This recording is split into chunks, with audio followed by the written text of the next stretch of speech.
દર વર્ષે અષાઢના પ્રથમ સોમવારે ગ્રામજનો ગામમાં ઢોલ નગારાની સાથે અને તાલે ઉમટી પડતા હોય છે। ત્યારે ગામના સતવારા પરિવારના ઘરે બનેલો બાજરીનો રોટલો માણંદના હાથે મંદિર સુધી લઈ જવામાં આવે છે અને ત્યાર પછી કુવા કાંઠે આવેલા સતી માતાજીના મંદિરે પ્રથમ પૂજા અર્ચના થાય છે અને ત્યારબાદ ગામના ભમરિયા કુવામાં ગામના ક્ષત્રિય પરિવારના સભ્યના હાથે કુવામાં રોટલો પધરાવવામાં આવે છે।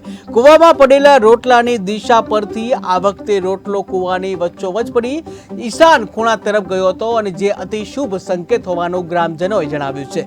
ત્યારે આ વર્ષે 14 થી 15 આની રહેશે, એટલે કે મોડું વાવેતર છતાં પાછોતરા વરસાદ સમયે વર્ષે સારું રહેશે અને મબલક પાક ઉતરશે તેવો ગ્રામજનોએ આશાવાદ વ્યક્ત કર્યો છે।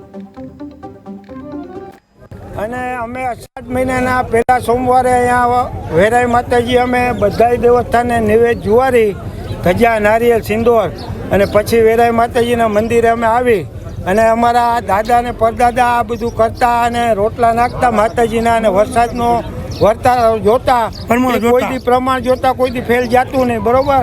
અને અમે વૈજ્ઞાનિક ને તાંત્રિકનું માનતા નથી, માતાજીનું શ્રદ્ધા અને વિશ્વાસથી અમે કામ કરી છીએ અને આખા ગામજનો સર્વે હળી મળી અને સાથે અમે ઉજવણી ઉજવી છીએ અષાઢ મહિનાના પહેલા સોમવારે।